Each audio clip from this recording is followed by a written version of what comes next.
கர்த்தருடைய மகா பரிசுத்தமுள்ள நாமத்தில் உங்களை மிகவும் அன்போடு நான் வாழ்த்துகிறேன், வரவேற்கிறேன். இந்த நாளில் உங்களை எல்லாரையும் பார்க்குறதுல மிகுந்த சந்தோஷம்.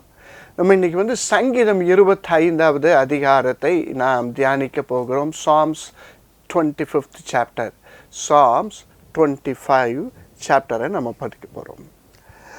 இந்த சங்கீதம் தாவீதால் எழுதப்பட்டது. நிறைய இருக்கிறதுனால நான் வேகமாக சொல்கிறேன். தாவீது ஐயா மிகவும் ஒரு கடுமையான ஒரு போராட்டமான சூழ்நிலையில் எழுதப்பட்டது.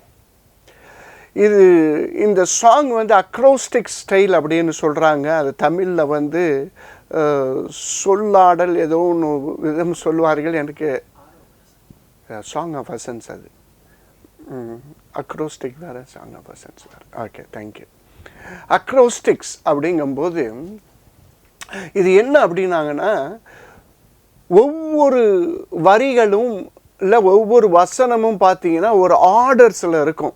அது மாதிரி ஒரு 7-8 சங்கீதங்கள் இதில் இருக்கிறத நம்ம பார்க்க முடியும். இந்த சங்கீதம் எப்படின்னா, ஹீப்ரூவில் 22 ஆல்ஃபபெட்ஸ் இருக்குல்ல, அதில் 22 வசனம் எக்ஸாக்டாக இதில் 25th சாப்டரில் இருக்குது. ஒவ்வொரு வசனத்தையும் ஒவ்வொரு எழுத்தில் ஆரம்பிச்சிருப்பாங்க. ஆனால் ஒரே ஒரு இடத்துல மாத்திரம் மிஸ் ஆகிருக்கு. இது மாதிரி ஆகிறதுக்கு வாய்ப்புகள் உண்டு. அந்த கவிதை நடையில் எழுதுவாங்க. அப்போது இதில் கோஃப் அப்படிங்கிற ஒரு லெட்ரு மிஸ் ஆகிருக்குது. மற்ற எல்லா லெட்டரும் ஓரளவுக்கு கொஹரெண்ட்டாக வந்திருக்குது. இந்த அதிகாரத்தில் நீங்கள் போய் ஹீப்ரூ பைபிளில் பார்த்தீங்கன்னா அது தெரியும். இதை ஏன் இப்படி எழுதுகிறாங்க அப்படின்னு சொல்லி பார்க்கும்போது பார்த்தீங்கன்னா, ஏதாவது ஒரு மெசேஜை ரொம்ப போயட்டிக் ஸ்டைலில் கன்வே பண்ணணும் அப்படிங்கிறதுக்காண்டி அவர்கள் இப்படி எழுத ஆரம்பிக்கிறார்கள். இன்னொரு காரியத்தை நீங்கள் பார்க்க முடியும் அப்படின்னு சொன்னீங்கன்னா, அவர்கள் இது ஈஸியாக மெமரி பண்ணுறதுக்கு ஒரு என்கரேஜிவாக, ஒரு லேர்ன் பண்ணுறதுக்கு என்கரேஜிவாக இருக்கும் அப்படிங்கிறதுக்காண்டி இந்த தீம் அவங்க இந்த மாதிரி ஒரு ஸ்டைலில் பண்ணுவாங்களாம். இந்த பாடல் சங்கீதத்தினுடைய தீம் என்னன்னா, ஒரு கதறல், ஒரு கதறல் அப்படின்னு சொல்லலாம். எப்படி அப்படின்னு சொல்ல முடியும் நம்மளால்? இதில் ஒரு உச்சக்கட்டமான ஒரு முக்கியமான வசனம்னு பார்த்தீங்கன்னா 25-22 அப்படின்னு சொல்லி பார்த்துக்கலாம். தேவனே இஸ்ரவேலை அவனுடைய எல்லா இக்கட்டுகளுக்கும் நீங்களாக்கி மீட்டுவிடும் அப்படின்னு சொல்கிறத பார்க்கிறோம். இஸ்ரவேல் அப்படிங்கும்போது அவன் ப்ளூரலாக சொல்ல, அவரை தான் இஸ்ரவேல்னு சொல்லிக்கிறாரு. இஸ்ரவேலை அவனுடைய அப்படிங்கிறது மாதிரி இருக்குது. அப்போ அவருக்கு இதை ரிலேட் பண்ணுறாரு. அவரை போல யாரெல்லாம் தேவனுடைய பிள்ளைகளாக இருக்கிறார்களோ அவங்க எல்லாருக்குமே இந்த இக்கட்டிலேருந்து நீங்களாக்கி விடும் அப்படிங்கிற ஒரு கதறலோடு முடிக்கிறது மாதிரி நம்ம இந்த வேத வசனத்தை பார்க்க முடியும். அப்போ அவர் ஒரு மிக போராட்டமான ஒரு கிறிஸ்துஸ், ஒரு பெரிய வேதனையான சூழ்நிலையிலே அவர் இதை எழுதி வைத்திருக்கிறார். முதல் ஒரு பதம் டேவிட்ஸ் பிளைட் அப்படிங்கிற ஒரு டாபிக்குள்ளார நம்ம வரோம். டேவிட்ஸனுடைய பிளைட் இங்கே தமிழில் எப்படி வாங்க, இந்த பிளைட் அப்படிங்கும்போது it is a state of dangerous or difficult or unfortunate சிச்சுவேஷன்னு சொல்லுவாங்க. இந்த சூழ்நிலை எப்படி இருக்கும் அப்படின்னா, ஒரு க்ளூமி ஸ்டேட், ஒரு மந்தமான, ஒரு உதாசீனப்படுத்தப்பட்ட, ஒரு ஹோப்பே இல்லாத, இருதயம் உடைந்த, ரொம்ப ஒரு வேதனையான ஒரு சூழ்நிலை அப்படின்னு சொல்லி பார்க்க முடியும். இந்த ஸ்டேட்டில் நான் ஒரு பேர் கொடுத்துருக்கிறேன், ABCD அப்படிங்கிறது மாதிரி நான் கொடுக்குறேன். முதல்ல அவர் என்ன மாதிரி, ஏன் இந்த பாட்டில் அவர் இப்படி இருக்கிறாரு, என்ன நிலையில் அவர் இருந்தார் அப்படின்னு சொல்லி பார்த்தீங்கன்னா, ஒரு அஃப்ளிக்டட் ஸ்டேட். ஏன் அப்படின்னு பார்த்தீங்கன்னா, முதல் வசனமே எப்படி வருது அப்படின்னா, கர்த்தாவே உம்மிடத்தில் என் ஆத்துமாவை உயர்த்துகிறேன் அப்படின்னா, தன்னுடைய சோல் அண்ட் ஸ்பிரிட்டை அவரால் உயர்த்த முடியாத ஒரு சூழ்நிலையிலே இருக்கிறதை பார்க்கிறோம் அப்படி சொல்லலாம். 16வது வசனத்தை படிச்சிங்கன்னா, அதில் செகண்ட் பார்ட் படிக்கிறேன். நான் தனித்தவனும் சிறுமைப்பட்டவனுமாய் இருக்கிறேன். எப்படி இருக்கிறாரு? ஒரு அஃப்ளிக்டட் ஸ்டேட்டில் இருக்கிறேன். ஏன் அப்படின்னா, தனிமைப்படுத்த ஒரு டிசோலேட்டடான ஒரு சூழ்நிலை அப்படின்னு சொல்லி பார்க்க முடியும். ஏன் அவருக்கு இப்படி ஒரு சூழ்நிலை வந்துச்சுன்னா, அதை சங்கீதம் 25:1-3 அவர் விளக்குறாரு. எப்படி விளக்குறாரு? அதில் 2வது வசனத்தில், என் தேவனே நான் உம்மை நம்பி இருக்கிறேன் அப்படின்னு சொல்லிட்டு, நான் வெட்கப்பட்டு போகாதபடி நான் வெட்கப்பட்டு போகாதபடி செய்யணும். ஒரு வெட்கமான ஒரு சூழ்நிலை, ஒரு ஷேம்ஃபுல் ஸ்டேட்டில் அவர் இருக்கிறதை நீங்களும் நானும் பார்க்க முடியும். அதனால தான் அவர் ரொம்ப பாதிக்கப்பட்ட ஒரு வேதனையான ஒரு சூழ்நிலையிலே இருக்கிறார். அதே அதிகாரத்தில் அவர் சொல்றாரு, அதே 2வது வசனத்தில், என் சத்துருக்கள் என்னை மேற்கொண்டு மகிழ விடாதையும். Oh my enemies are so happy because they are all over me. என்ன அவங்க ஜெயிக்கிற சூழ்நிலையில் இருக்கிறாங்க அப்படின்னு சொல்லுகிறதை நாம் பார்க்க முடியும். ஏன் அவருக்கு அவ்வளவு ஒரு சிறுமைப்படுத்தப்பட்ட ஒரு அப்ளிக்டட் ஸ்டேட்ல இருக்காருன்னா இந்த மாதிரி காரியங்கள். Psalms 25:19 பார்த்தீங்கன்னா அவர் சொல்றாரு, என் சத்துருக்களை பாரும், அவர்கள் பெருகி இருந்து உக்கிர பகையா என்னை பகைக்கிறார்கள். ஸோ இது அவருக்கு ரொம்ப வேதனையான ஒரு சூழ்நிலையை கொடுத்திருக்கிறது. இப்போ 25:3 இன்னொரு வசனத்தையும் நீங்கள் பார்க்க முடியும். என்ன பார்க்கலாம் அப்படின்னா, வெட்கப்பட்டு போகாதபடி செய்யணும். திரும்ப சொல், முகாந்திரம் இல்லாமல் துரோகம் பண்ணுகிறவர்கள் அப்படிங்கிறாரு. அப்படின்னா ஒரு ரீசனே கிடையாது அவர் மேலே அவர் துரோகம் பண்ணி அவரை வஞ்சிக்கிறதுக்கு ஒரு ரீசனே இல்லையா இவர் தேடி பார்த்தாலும். அப்படி ஒரு சூழ்நிலை அவருக்கு இருக்கிறது. இன்னொரு ரீசனை பார்த்தீங்க அப்படின்னா 19 ஏற்கனவே நம்ம பார்த்துட்டோம், ரொம்ப உக்கிர பகையாக அந்த எனிமீஸ் பார்க்கறது. அப்போ அவருடைய ஃபர்ஸ்ட் ஸ்டேட் எப்படி இருக்குன்னா ஒரு அஃப்ளிக்டட் ஸ்டேட்டில் இருக்குது. அதுக்கு ஒரு சில ரீசன்ஸ். 2வது ஒரு பிளேம்ஃபுல் ஸ்டேட்டில் இருக்கிறாரு. எப்படி இருக்கிறாரு?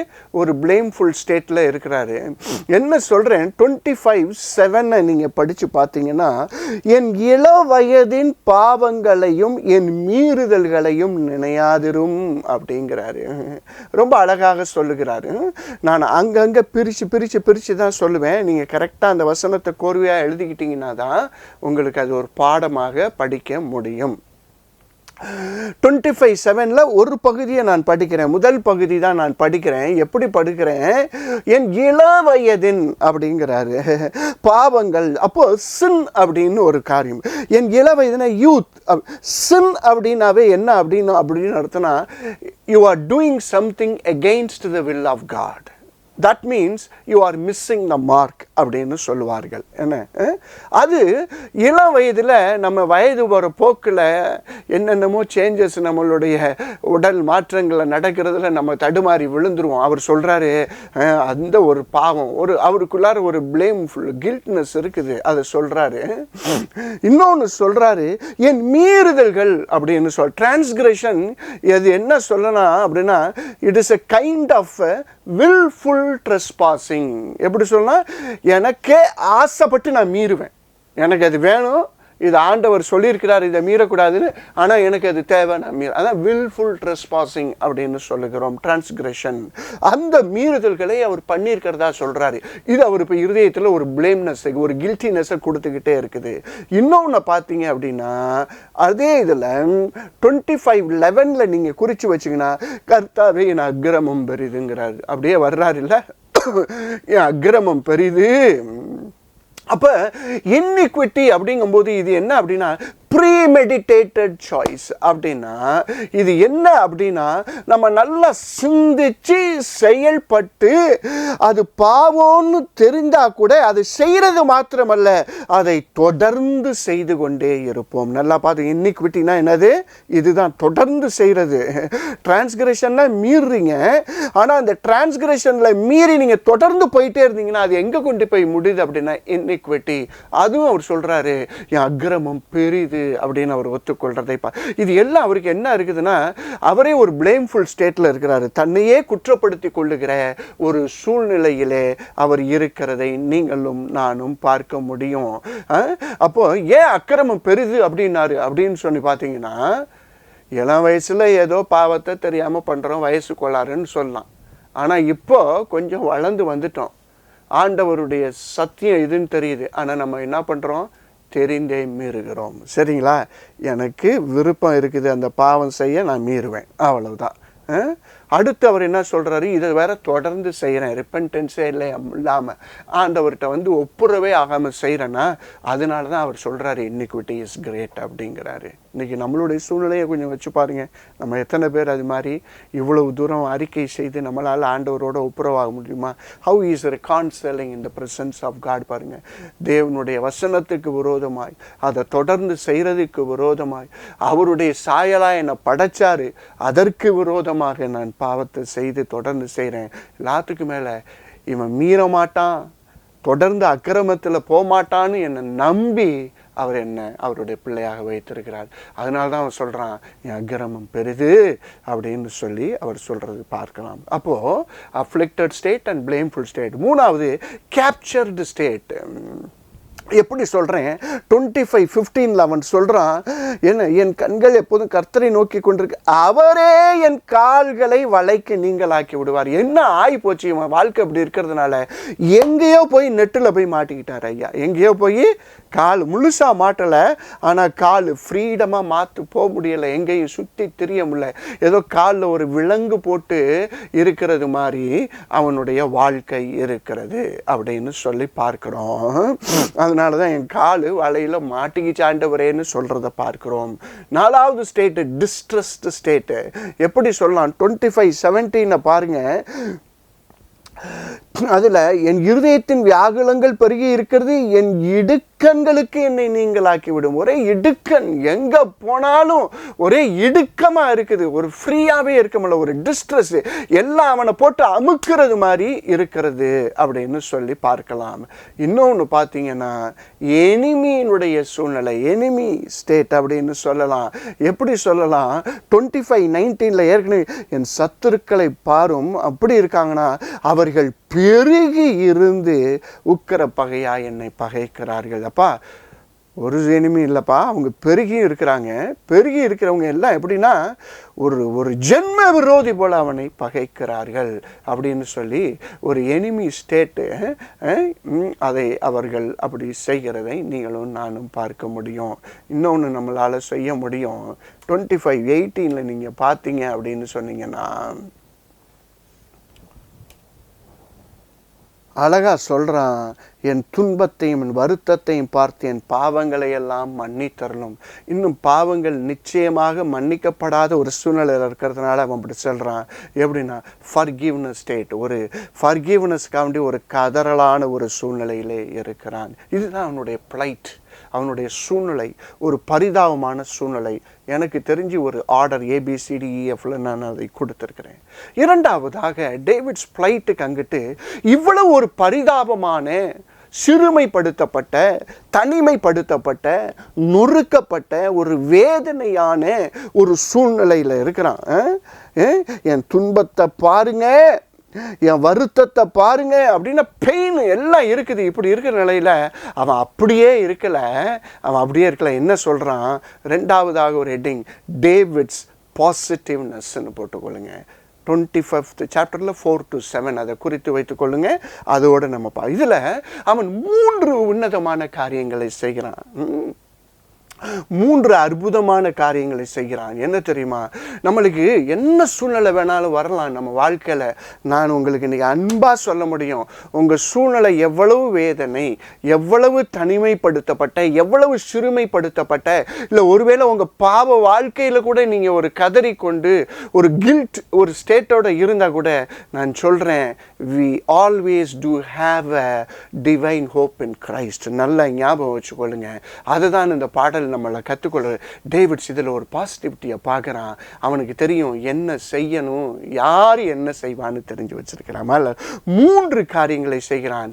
he lift his soul. David lifts his soul. எப்படி சொல்கிறான், டேவிட்ஸ் பாசிட்டிவ்னஸில் மொதல் பாசிட்டிவிட்டி அவன் பண்ணுறது டேவிட்ஸ் லிஃப்ட். என்ன பண்ணுதுப்பா, முதல் வசனம் என்ன சொல்லுது, 25:1 என்னப்பா சொல்லுது, கர்த்தாவே உம்மிடத்தில் என் ஆத்துமாவை உயர்த்துகிறேன். பார்த்துருக்கிறேன் யாராவது நண்பர்கள் சொந்த பந்தங்கள்லாம் ஏதாவது நம்மளுக்கு ஹெல்ப் பண்ணுவானான்னு.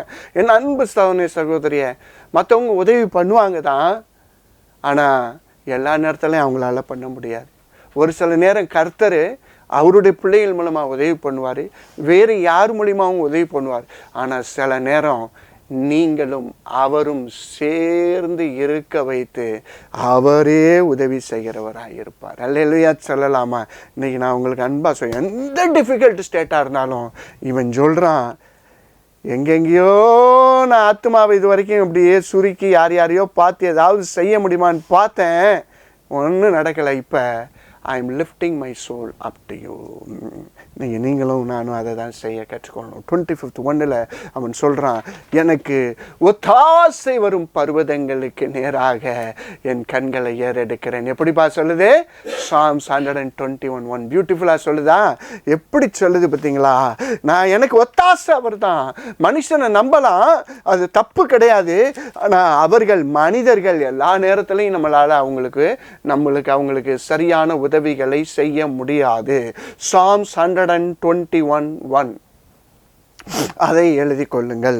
அடுத்து Psalms 123 1 to 3 அதையும் படிக்கிறேன். பரலோகத்தில் வாசமாய் இருக்கிறவரே, உம்மிடத்திற்கு என் கண்களை ஏறெடுக்கிறேன். எங்க ஆத்துமாவை உயர்த்தணும்? ஒத்தாசை வர்ற இடத்துல. ஒத்தாசை வர்ற இடத்துல எப்படி உயர்த்தணும்? கண்களை ஏறெடுத்து. எப்படி சொல்லி கொடுக்குது நம்மளுக்கு வேதம் பாருங்க. அவர்கிட்ட உயர்த்து. எப்படி? அவர் தான் உதவி செய்கிறவர் என்று உயர்த்து. அந்த இடத்துல என் கண்களை அங்கே வைக்கணும், வேற எங்கேயும் வைக்கக்கூடாது. ஏன் அப்படின்னு சொன்னால், இதோ வேலைக்காரரின் கண்கள் தங்கள் எஜமான்களின் கையை நோக்கி இருக்கும் போலவும், வேலைக்காரியின் கண்களின் எஜமாட்டின் கையை நோக்கி இருக்குமா போலவும் எங்கள் தேவனாகிய கர்த்தர் எங்களுக்கு இரக்கம் செய்யும் வரைக்கும் எப்படிப்பா கண்களை வைக்கணும்? இறங்குங்க ஆண்டவரேன்னு சொல்லி வைக்கணும். நல்லா ஞாபகம் வச்சுக்கொள்ளுங்க. இன்னைக்கு இது ஒரு வேத பாடத்தையும் நம்ம கற்றுக்கொண்டா கூட, ஆண்டவர் நான் விசுவாசிக்கிறேன் என்னுடைய சூழ்நிலைக்கு ஏற்ப கர்த்தர் பேசி கொண்டு இருக்கிறார், நான் நல்லா விசுவாசிக்கிறேன். எங்கப்பா வைக்கணும்? இரக்கம் செய்கிற வரைக்கும். உங்களையும் என்னையும் பாவத்திலேருந்து ரட்சிக்க இறங்கி வந்த தேவன் எனக்கு எப்பொழுதும் இரக்கம் செய்கிறவராய் இருக்கிறார். நல்ல கர்த்தர் மன உருக்கமும் இரக்கமும் கிருபையும் உள்ளவர். அப்படிதான் வேதவசனம் சொல்லுது. என் அன்பு பிள்ளைய, சங்கீதம் 103:8, எக்ஸோடஸ் 34:6-7 எல்லாம் சொல்லுது. அவர் இரக்கம் செய்கிற தேவன். அல்லேலூயா. சங்கீதம் 103:13 நினைக்கிறேன் சொல்லுது, தகப்பன் தன் பிள்ளைகளுக்கு இறங்குகிறது போல தமக்கு பயப்படுகிறவர்களுக்கு கர்த்தர் இரக்கம் செய்கிறவராய் இருக்கிறார். சங்கீதம் 123 1-3 நான் விளக்கி கொண்டிருக்கிறேன். எங்களுக்கு இறங்கும் கர்த்தாவே, எங்களுக்கு இறங்கும், நிந்தனையினால் மிகவும் ஒரு நிந்தனையில் இருக்கிறியாப்பா? உன் வாழ்க்கை ரொம்ப நிந்தனையா இருக்குதா? ரொம்ப அவமானமா இருக்குதா? ரொம்ப கஷ்டமா இருக்குதா? கசப்பா இருக்குதா? ஐயோ, நான் என்ன பண்ணினாலும் அந்த சூழ்நிலைகள் சரியாக மாட்டேங்குதே. என்ன சூழ்நிலை, குடும்பமாக இருக்கலாம், பொருளாதாரமாக இருக்கலாம், இல்லை உங்கள் ஆவிக்குரிய போராட்டங்களில் இருக்கலாம், சில பாவங்கள் உங்களை போட்டு அம்மிக்கு எல்லா நிந்தனையில் இருக்கலாம். ஆனால் நான் சொல்கிறேன், அவர்கிட்ட கண்களை ஏறெடுத்தோம்னா எனக்கு அவர் இறங்குகிறவர். அல்லேலூயா. விட்டுறாதீங்க. ஸோ டேவிட் லிஃப்ட்ஸ் அப்படின்னு. ரெண்டாவதாக அவன் அதிலே என்ன பண்ணுறான்? David trust. ஏன்பா லிஃப்ட் பண்ணால்? அவரை நம்பினதுனால. சும்மா இப்போ ஜெபிச்சு பார்ப்போம், வந்தா பார்ப்போம், ஜெபிச்சு பார்ப்போம். அப்பா நீ எதுக்குப்பா அவர்கிட்ட நம்பி நம்பாமல் அவர்கிட்ட போகாதப்பா. நம்புனா போ, இல்லைன்னா நீனே உன் ஜோலியை பார்த்துக்க. அப்படி தான் வேதம் சொல்லுது. என்ன சொல்கிறீங்க? ஏன் என் ஆத்மாவை எடுக்கிறேன், அவர்கிட்ட எடுக்கிறேன்? அவரே என்னை உண்டாக்கினவர், அவரே என் சிருஷ்டிகர்த்தா, அவரே என் மேலே அதிக அக்கறையும் அன்பையும் விசாரிக்கிறவருமாய் இருக்கிறார். அல்லேலூயா. அப்பா அவர்கிட்ட போனீங்கன்னா இன்னும் அவுட்டு விசாரித்து எடுத்துருவாரு. இன்னைக்கு சொல்கிறேன், டேவிட் ட்ரஸ்ட். ரெண்டாவது ஆக்ஷன் அவன் பண்ணது பாருங்க. 25th 2வது வசனம் எப்படி சொல்லுது? உயர்த்துகிறேன்னு சொல்லிட்டு இமீடியட்டாக சொல்கிறான் 25:2 என் தேவனை உம்மை நம்பி இருக்கிறேன். ஏன் உயர்த்தினேன்? உங்களை நம்பினதுனால உயர்த்துறேன். அல்லேலூயா. 20வது வசனம் எப்படி சொல்லுது பாருங்க. என் ஆத்துமாவை காப்பாற்றி என்னை விடுவியும், நான் வெட்கப்பட்டு போகாதபடி செய்யும் உம்மை நம்பி இருக்கிறேன். 25:20 Psalms 25:20. ஏன்பா? ஐ ட்ரஸ்ட் யூ அப்படின்னு சொல்லுது. ஜெரமியா 17:7 என்னப்பா சொல்லுது? கர்த்தர் மேல் நம்பிக்கை வைத்து அவரையே நம்பிக்கையாய் கொண்டிருக்கிற மனுஷன் பாக்கியவான். என்ன சொல்றேன், உன் மாமிசத்தை நம்பினவன் சபிக்கப்பட்டவன் அதுக்கு முன்னாடி வசனம் சொல்லுது இல்லையா? அதுக்கு முன்னாடியோ பின்னாடி வசனம். ஆனா ஜெரேமியா 17:7 அழகா சொல்லுது, கர்த்தர் மேல் நம்பிக்கை வைத்து, கர்த்தர் மேல், கர்த்தருக்குள் அப்படின்னு, கர்த்தர் மேல்னா கம்ப்ளீட்டா அவரை டிபெண்ட் பண்றீங்கன்னு அர்த்தம். கம்ப்ளீட்டா அவரை சார்ந்து கொள்றீங்க, அப்படியே அவரை பிடிச்சு கொள்றீங்க, அப்படியே ஒரு காலை அவர் கையை அப்படி பிடிச்சு கொள்றது மாதிரி நான் சொல்ல வரேன். சரிங்களாப்பா? அவரையே முழுமையாக இப்படி அவன் எப்படி தெரியுமா இவன் ட்ரஸ்ட் பண்றானா? எப்படி சொல்றேன்? 25:4 என்ன தெரியுமா? கரெக்ட் மீ ஓ லார்ட். எப்படி ட்ரஸ்ட் பண்றான் பாருங்க. 25:4 இப்படி சொல்லுது, எப்படி ட்ரஸ்ட் பண்றான்? கர்த்தாவே, உம்முடைய வழிகளை எனக்கு தெரிவியும், உம்முடைய பாதைகளை எனக்கு போதியும், உம்முடைய சத்தியத்தில் என்னை நடத்தி என்னை போதித்தருளும். நீரே என் ரட்சிப்பின் தேவன், உம்மை நோக்கி நாள் முழுதும் காத்திருக்கிறேன். ஒரு ஆமென் சொல்லலாமா? பியூட்டிஃபுல்லா இல்ல? என்ன பண்ணிட்டான் பாருங்க. இது நல்லா படிச்சு பார்க்கிறோம். என்ன சொல்றான்? உயர்த்துறேன், நம்புறேன்.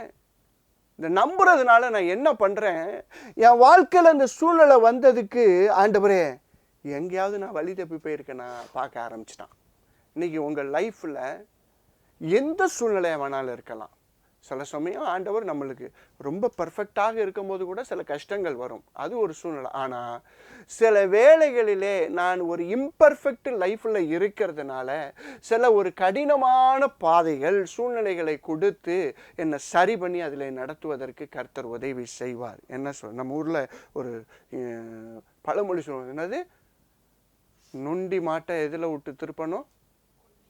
கொண்டி மாட்டை சேத்துல விட்டு திருப்பணும். கொண்டி மாடுனா திமுரு பிடிச்சிக்கிட்டு இருக்கிறது. இப்படி போனால் போகாது, அப்படி போனால் போகாது, போ எனக்கு தெரியும். இன்னைக்கு நிறைய கிறிஸ்தவர்கள் எல்லாம் அவங்க ரூட்டுக்கு போயிட்டு எல்லாம் மூக்கு இதெல்லாம் அடிபட்டுட்டு கடைசியில் ஆண்டவர் அப்படின்னு வருவாங்க.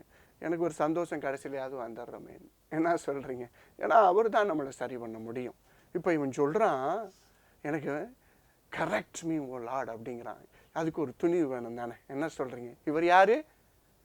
கர்த்தருடைய இருதயத்துக்கு பிரியமான தாவீது தான். அவர் லைஃப்ல எப்படி இருக்குது நல்லா ஞாபகம் வச்சுக்கொள்ளுங்க.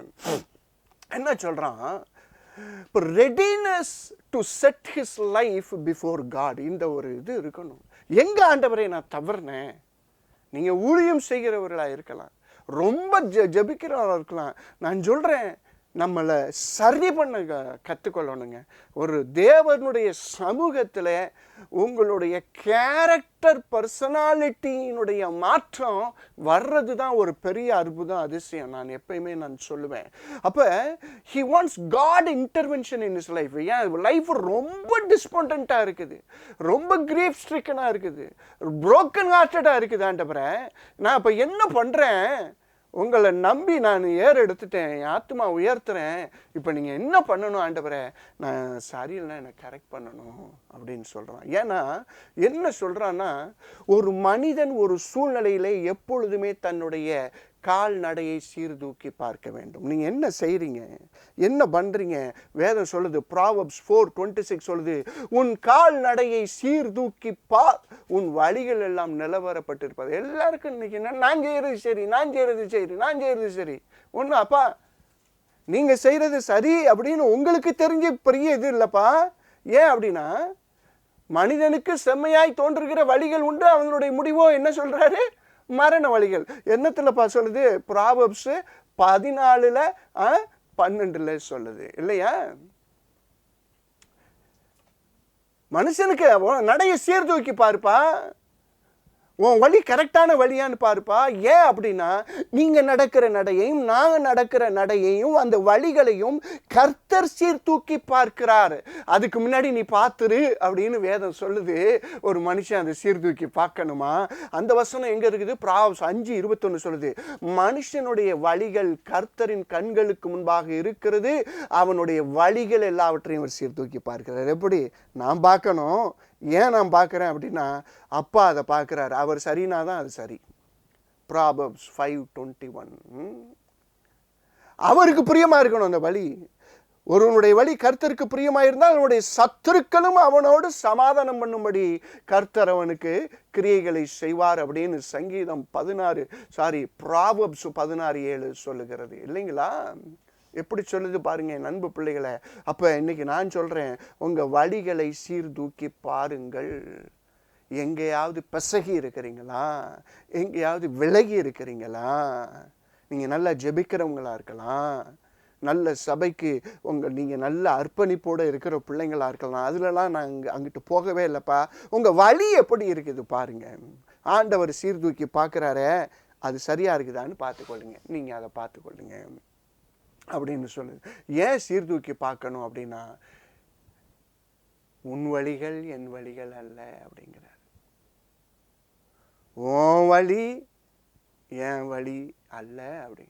என் வழி உன் வழியா இருந்துச்சுன்னா சரி, என் வழி உன் வழியா இல்லைன்னா உன் வழி பூரா வலி இருக்கும். என்ன இருக்கும்?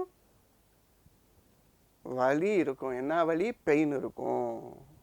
நல்லா ஞாபகம் வச்சுக்கொள்ளுங்க. என்றைக்குமே சின்ன பிள்ளைங்க, யூத் எல்லாமே, அப்பா ஐ நோ எவ்ரிதிங். உங்களுக்கு என்ன தெரியாது? இன்னைக்கு கூகுளில் எல்லாம் தெரியும், எதை போட்டாலும் தெரியும். பெரியவங்க இன்னைக்கு அதே போல் ஆவியில் வளர்ந்தவர்கள் எல்லாம் தெரியும். நம்மளுக்கு இது தானே எல்லாம் தெரியும் தான். ஆனால் நீங்கள் நல்லா ஞாபகம் வச்சுக்கொள்ளுங்கப்பா, உங்கள் வழி கர்த்தருடைய வழி அல்ல. கர்த்தருடைய வழி தான் நம் வழியாக இருக்கும். ஏன்னா அவர் சொல்கிறாரு, என் வழிகள் உயர்ந்தவைகள். அதனால தான் அவன் சொல்கிறான், என் லைஃப்பில் இவ்வளவு ஃப்ளைட்டு வந்துருச்சு ஆண்டவரே, அது இன்னும் மோசமாகி விடாதபடி எனக்கு என்ன பண்ணுங்க, எங்கேயாவது சரியில்லைன்னா சொல்லிடணும் அப்படின்னு சொல்லிட்டு 4 ரெக்வஸ்ட் பண்ணுறாங்க.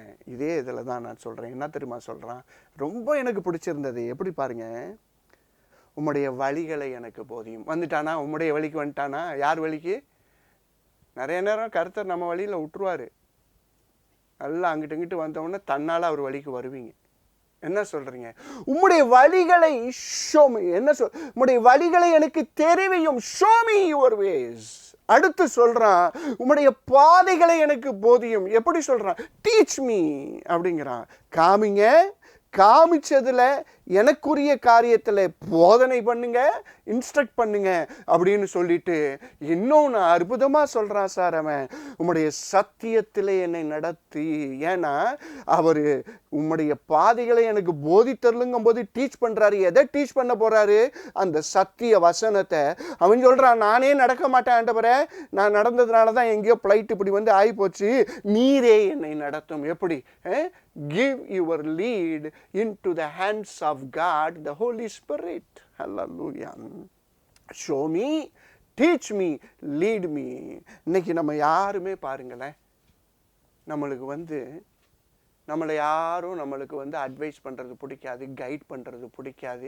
எல்லாம் நம்மளுக்கு ஒரு ஏன் அப்படின்னு சொன்னீங்க அப்படின்னா, எங்கேயோ அது ஒரு கைண்ட் ஆஃப் பெருமை தான். நான் சொல்கிறேன், உங்களுக்கு தெரிஞ்சதை கூட இன்னொருத்தவங்க சொன்னால் கூட கொஞ்சம் ஹம்புளாக கேளுங்க. ஏன்னா உங்களுடைய குணாதிசயங்கள் வளரும். நல்லா ஞாபகம் வச்சுக்கொள்ளுங்க. எனக்கு தெரிஞ்சதே சொல்லிக்கிட்டு இருக்காங்க, நீங்கள் கூட சொல்லலாம். எனக்கு தெரிஞ்ச அறிவுரையே சொல்கிறாங்க, சொல்லலாம். ஆனால் இன்னொன்று வளரும், உங்களுடைய பொறுமை வளரும், உங்களுடைய தாழ்மை வளரும். அதனால் கிருபை பெருகும். விட்டுறாதீங்க, கிருபை பெருகும். ரொம்ப ரொம்ப கவனமாக இருக்கணும். அப்போ டேவிட் இந்த இடத்துல ஹம்பிள் பண்ணுறான். Lead me into your truth. நீங்களே என்னை நடத்துங்க, நீரே என்னை நடத்தும் அப்படின்னு சொல்லிட்டு அடுத்து இன்னொரு 4th ரெக்வஸ்ட் ஒன்று வைக்கிறான். சேவ் மீ ஓ லார்ட். எப்படி சொல்கிறான்? நீரே என் ரட்சிப்பின் தேவன். எப்படி சொல்கிறான்? நீரே எனது ரட்சிப்பின் தேவன். என்னை முன்னாடி ரட்சித்தவர் நீர் தான், இந்த சூழ்நிலையிலேருந்து என்னை ரட்சிக்க போகிறவர் நீர் தான். வராமேன்னு சொல்லிக்கலாமா? என் அன்பையான பிள்ளைகளை, முன்னாடியும் உங்களை காப்பாற்றினவர் அவர் தான்ப்பா. இப்போ இருக்கிற கடினமான சூழ்நிலை, கடினமான போராட்டங்கள், கடினமான வேதனைகள்லேருந்தும் உங்களை என்னை காப்பாற்றுறவர் அவர் தான். அதனால தான் அவன் சொல்கிறான், நீரே எனது ரட்சிப்பின் தேவன் அப்படின்னு சொல்லி அவன் சொல்றான். நீர் மாத்திரம்தான் சொல்றான். நீர் என் ரட்சிப்பின் தேவன் சொல்றான். நீரேன்னு சொல்லிட்டான் அப்படின்னா வேற சாய்ஸே அவன் எடுக்கலன்னு அர்த்தம். சரிங்களாப்பா?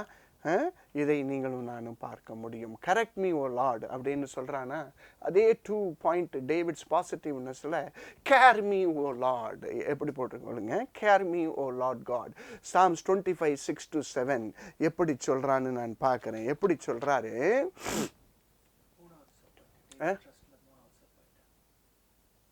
டேவிட்ஸ் பாசிட்டிவிட்டிங்கிறது 2வது பாயிண்ட்டு. அதில் சப்புக்குள்ளார இது வரும், சப் டிவிஷன்ஸில் வரும். ஓகே தானப்பா? Care me O Lord.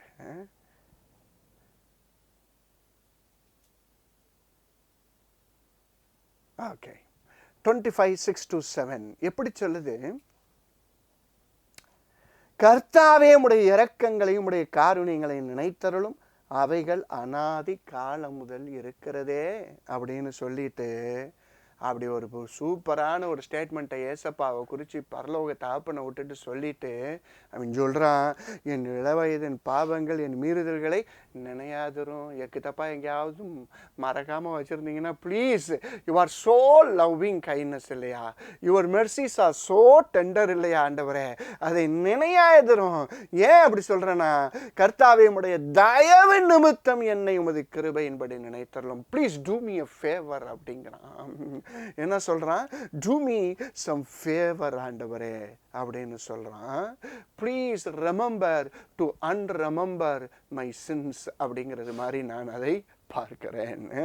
Please remember to unremember my sins and transgressions and iniquities because you are so loving Father, you are so kind, you are so merciful அப்படின்னு சொல்லுகிறதை பார்க்கிறோம். So care me ஓ Lord, என்னை care பண்ணுங்க ஆண்டவரே, correct பண்ணுங்க, care பண்ணுங்க. நம்ம முதல்ல என்ன பண்ணுறோம், அநேக வேலைகள் அவர் என்னை கேர் பண்ணுங்க, கரெக்ட் பண்ணுறது குறித்து நான் யோசிக்கிறேன்ட்டுறோம். இங்கே ஆர்டர் வேறு, அப்படி தானே தம்பிமா? ஆர்டர் எப்படி வருது, கரெக்டாக வரணும். கேர் பண்ணுங்க, அவர் என்ன விசாரிக்கிறவர். ஆமாம், விசாரிக்கிறவர்னு இல்லைன்னு நாங்கள் என்னைக்கு சொன்னோம் இல்லைங்களா? ஆனால் அவர் என்னை போதிச்சு விசாரித்து நடத்துகிற கர்த்தர். நல்லா ஞாபகம் வச்சுக்கொள்ளுங்க, இதை நீங்கள் பார்க்க முடியும். இப்போ அந்த டேவிட் பாசிட்டிவிட்டியில் ஃபஸ்ட்டு ஒரு ஆக்ஷனை நம்ம என்ன பார்த்தோம், டேவிட் லிஃப்ட்ஸ்ன்னு பார்த்தோம் இல்லைங்களா? அடுத்து டேவிட் ட்ரஸ்ட்டில் நான் 2 பாயிண்ட் நான் சொன்னேன், correct me and care me.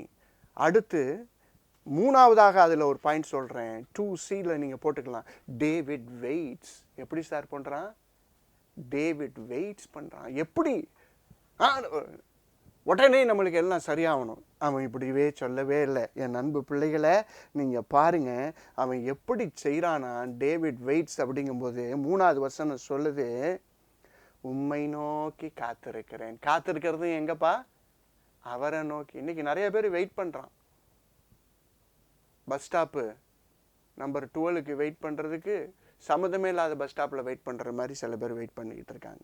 அந்த இடத்துல 12ம் வராது, 21ம் வராது, எந்த நம்பரும் வர போகிறதில்ல. அதில் வேறு ஒன்று தான் வரும், அது உனக்குரிய பஸ்ஸாக இருக்காது, எனக்குரிய பஸ்ஸாக இருக்குது. இவன் எப்படி சொல்கிறான், காத்திருக்கிறது எங்கே இருக்கணும் அப்படின்னா தேவனுடைய சமூகத்தில். சில காரியங்கள் ரொம்ப நாளாக இழுத்துக்கிட்டு போகுதா, நான் சொல்கிறேன், காத்திருப்பதோ இதயத்தை இழைக்க பண்ணும், ஆனால் விரும்பினது வரும்போது ஜீவ விருட்சம் போல இருக்கும். Proverbs 13:12 நினைக்கிறேன். ஆனால் எங்கே காத்திருக்கிறீங்கப்பா? விரும்பினது வரணும் அப்படின்னா, நீங்கள் விரும்பினது வரணும், கர்த்தர் உங்களுக்கு வைத்திருக்கிற விருப்பமான காரியங்கள் வரணும்னா எங்கே காத்திருக்க வேண்டும் என்றால் தேவனுடைய சமூகத்திலே அவரை நோக்கி. இன்னைக்கு நம்ம சபைக்கு வர்றோம், ஆனால் எங்கேயோ சிந்தனை இருக்குது. அப்படின்னா எங்கே காத்திருக்கிறீங்க, உங்கள் காத்திருப்பு சரியா இல்லைன்னு அர்த்தம். ஜபத்தில் உட்காடுறோம், 2 நிமிஷம் பரலோகத்தில் இருக்கிற மந்திரம்னு சொல்லிட்டு உடைய சித்தம் அப்படின்னு சொல்கிறதுக்குள்ளார நம்ம சத்தம் வேற எங்கேயோ ஓடிது, நம்ம புத்தி எங்கெங்கேயோ ஓடிது. காத்திருப்பில் நம்மளுடைய காரியங்கள் சரியாக இல்லை. இன்னைக்கு இதை கவனமாக நம்ம கையாள வேண்டும். டேவிட் வெயிட்ஸ், உம்மை நோக்கி, ஐ லவ் தட் வேர்டு இல்லை, உம்மை நோக்கி உயர்த்துகிறேன், உண்மையே நம்பி இருக்கிறேன், உண்மை நோக்கியே காத்திருக்கிறேன், வேற யாருக்காண்டி நான் வெயிட் பண்ணல. No one can solve my problem, I wait. எப்படி வெயிட் பண்றானா? I wait all the day. அப்படின்னா என்னன்னா, எத்தனை நாள் ஆனாலும் பரவாயில்ல. 5வது வசனம் அதை சொல்லுது கடைசியில, உண்மை நோக்கி நான் நாள் முழுதும். அப்படின்னா என்ன அர்த்தம்? அப்படி எத்தனை நாள் I don't mind, but I will wait all the day long in your presence. எப்படி? அப்படி வரணும், அப்படி வரணும் என் அன்பு பிள்ளைய. 21 வசனமும் இப்படி அழகாக சொல்லுகிறது. எப்படி சொல்லுது? உத்தமும் நேர்மையும் என்னை காக்க கடவுது, நான் உமக்கு காத்திருக்கிறேன் அப்படின்னு சொல்லுது. ஸோ டேவிட் வெயிட்ஸ் அப்படிங்கிறதையும் நீங்களும் நானும் பார்த்து கொள்ள வேண்டும். இது ரொம்ப ரொம்ப அவசியமான ஒரு காரியம். இன்னைக்கு காத்திருக்கிறது தேவனுடைய பிள்ளைகளுக்கு மிகுந்த அவசியம். தேவனோடு காத்திருக்கிற ஒரு காரியம் அப்படின்னு சொல்லி நான் இந்த பாயிண்ட்டை முடிச்சுட்டு நீங்கள் விட்டுறேன். அடுத்த வாரம் நான் அதை தொடர்ந்து பண்ணுறேன். ஏன்னா இன்னும் நிறையா இருக்குது. நான் இன்னைக்கு பண்ணேன்னா அவசரமாக போயிடும். தேவனுடைய சங்கீதம் 42 5வது வசனங்கள் நீங்கள் பார்த்தீங்க அப்படின்னு சொன்னீங்கன்னா, 11வது வசனத்தை நீங்கள் பார்த்தீங்கன்னா ரொம்ப அற்புதமாக இதே தாவீது தான் அவர் சொல்கிறாரு. எப்படி சொல்கிறது? என் ஆத்துமாவே நீ ஏன் கலங்குகிறாய், ஏன் எனக்குள் தியங்குகிறாய், தேவனை நோக்கி காத்திரு, அவர் சமூகத்து ரட்சிப்பு நிமித்தம் நான் இன்னும் அவரை துதைப்பேன். ஹீப்ரூவில் இந்த காத்திருங்கிறது வேர்டுக்கு உண்மையிலே என்ன? Psalms 42 42:5 and 42:11. இதை நான் சொல்கிறேன். என் ஆத்துமா நீ ஏன் கலங்குகிறாய், நீ ஏன் எனக்குள் தேவனை நோக்கி காத்திரு, என் முகத்திற்கு ரட்சிப்பும் என் தேவனுமாய் இருக்கிற வரை நான் இன்னும் துதிப்பேன். ஒரு சொல்லலாம். எப்படி அவங்க செய்ய முடியுது அப்படின்னு சொல்லி பார்த்தீங்கன்னா, என் அருமையான பிள்ளைகளை, அழகாக தேவனுடைய சமூகத்தில் அவன் எப்படி பண்ணியிருக்கிறான். 8வது வசனத்தை நான் படிக்கிறேன். எப்படி படிக்கிறான் அப்படின்னு பார்த்தீங்கன்னா, 5:11-8 நான் சொல்கிறேன். கர்த்தர் பகற்காலத்திலே தமது கிருபையை கட்டளையிடுகிறார், ராக்காலத்தில் அவரை பாடும் பாட்டு என் வாயில் இருக்கிறது, என் ஜீவனுடைய தேவனை நோக்கி விண்ணப்பம் செய்கிறேன். எப்படி காத்திருக்கிறோம் அவரை நோக்கி?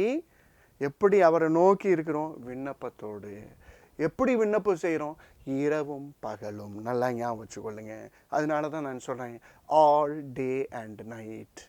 ஹீப்ரூவில் இந்த காத்திருக்கு 3 டிஃப்ரெண்ட் வேர்டு சொல்கிறாங்க. எனக்கு இப்போதைக்கு ஒரு வேர்டு ஞாபகம் வருது. அது உண்மையிலே ஒரு வேர்டு. இந்த இடத்துல 42:5க்கு ஹீப்ரூ வேர்டு என்ன தெரியுமா? கூல். அப்போ ஆண்டவருடைய பாதத்தில் நம்ம எப்படி காத்திருக்கணும்? கூலாக காத்திருக்கணும். எனக்கு அது வேர்டு ரொம்ப ஆச்சரியமாக இருந்துச்சு. கூல். எனக்கு எக்ஸாக்ட் ஹீப்ரூ லெட்டர்ஸ் தெரியலை. கூலாக காத்திருக்கணும் அப்படின்னா நான் ஏன் தெரியுமா சொல்கிறேன்? பதட்டம் இல்லாமல். நான் எதுக்கு சொன்னேன்?